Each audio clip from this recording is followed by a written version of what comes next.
নারায়ণগঞ্জের ফতুল্লায় বাসায় gas leak থেকে বিস্ফোরণে ৩ শিশু সন্তান সহ দম্পতি দগ্ধ হয়েছেন।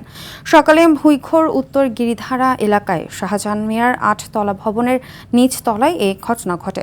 দগ্ধ সবাইকে উদ্ধার করে জাতীয় বার্ন অ্যান্ড প্লাস্টিক সার্জারি ইনস্টিটিউটে ভর্তি করা হয়েছে।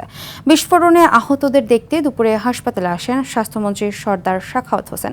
এ সময় দগ্ধ রোগীদের চিকিৎসা ও পরিবারের খোঁজ খবর নেন মন্ত্রী। হাসান মাহমুদের রিপোর্ট।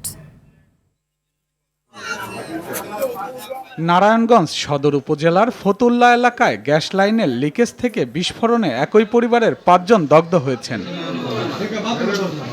বিস্ফোরণের বিকট শব্দে ঘটনাস্থলে ছুটে যান স্থানীয়রা। পরে বাসা থেকে দগ্ধ অবস্থায় কালাম, তার স্ত্রী সালমা এবং তাদের ৩ শিশু সন্তান মুন্না, মুন্নি ও কথাকে উদ্ধার করা হয়। আমরা অনেক জোরে এক শব্দ পাইছি। শব্দ শোনার সাথে সাথে আমরা মনে করছি ট্রান্সমিটার বাস্ট হয়েছে। দরজা খুললে যে বাইরে দরজা বিচ্ছেই পায় নাই, না পাই মনে করেন মানে ওয়াল ভাঙ্গে এবার বাড়ি করছে। এখন মনে করেন আমার বাইক না, আমার বাগনি এরা একটু সুস্থ আছে, কিন্তু আমার বোন জামাই আর বোন আমার মানে বেশি ক্লান্ত।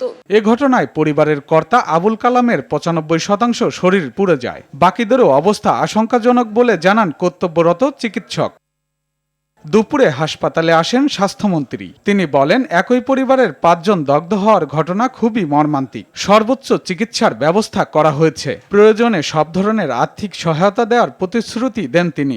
যে গৃহকর্তার স্বামী সে 90%, ওনার স্ত্রী 65% এবং বাচ্চাগুলিও আপনার 35%, 40% এরকম পুড়ে গিয়েছে। এমন ঘটনা রোধে আন্তঃমন্ত্রণালয় বৈঠক করে দ্রুত করণীয় ঠিক করা হবে বলেও জানান মন্ত্রী। আমরা ২-১ দিনের ভিতর ইন্টার মিনিস্টারিয়াল একটা মিটিং করব এই অ্যাওয়ারনেস বৃদ্ধি করার জন্য মানুষের মধ্যে। হাসান মাহমুদ, RTV, ঢাকা।